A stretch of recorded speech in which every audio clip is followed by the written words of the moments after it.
ऐसा है, ये राष्ट्र के निर्माण में हमारा शिक्षकों का बड़ा योगदान है। गुरुओं का हम सभी आदर करते हैं। और एक माननीय उच्चतम न्यायालय की तरफ से एक फैसला हुआ है कि अध्यापक जो हैं, चाहे उनकी सेवा 10 साल की है, चाहे 15 साल की, चाहे 20 साल, उनको टीटी परीक्षा पास करना होगा।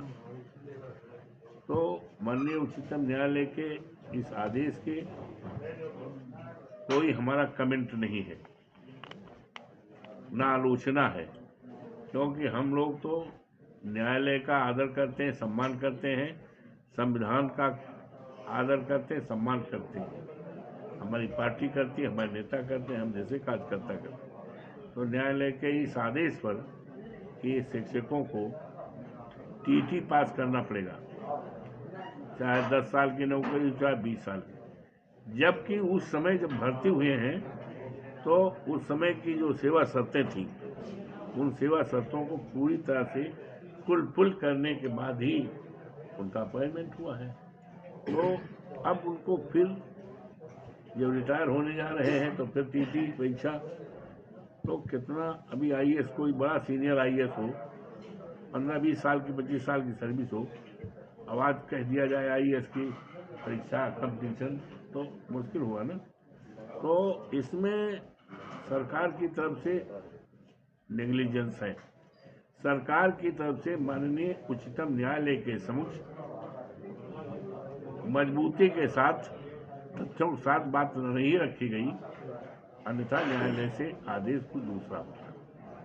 हमें न्यायालय के मौजूदा आदेश पर कुछ नहीं कहना, केवल हम आज इसलिए कि सरकार जो है माननीय उच्चतम न्यायालय के समक्ष पुनर्विचार याचिका पूरी तरह से सम्यक विचारधारा करके विचार करके ले आवे। और मुझे उम्मीद है न्यायालय पर कि न्याय हित में हमेशा हमारे देश की न्यायालय का सर्वोच्च स्थान रहा है, रहेगा। और उससे जो आज 20 लाख इस देश में शिक्षक प्रभावित हो जाएंगे।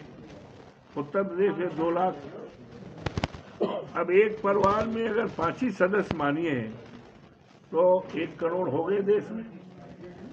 प्रदेश में 1 करोड़, देश में 20-25 देश में 1 करोड़ हो जाएंगे, क्योंकि देश में 20 लाख शिक्षक हैं। अगर 15 साल 20 साल की भी नौकरी है, 25 साल की भी नौकरी है, तो उनको टीटी पास करना होगा, अन्यथा उनका पेंशन का और तमाम समस्याएं पैदा होंगी। एक अध्यापक सुनते हैं कि आत्महत्या इसी परेशानी, तो ये संशय है, परेशानियां हैं। तो इसलिए आज प्रेस करने का उद्देश्य ये रहा कि सरकार माननीय उच्चतम न्यायालय के सामने पुनर्विचार याचिका लावे।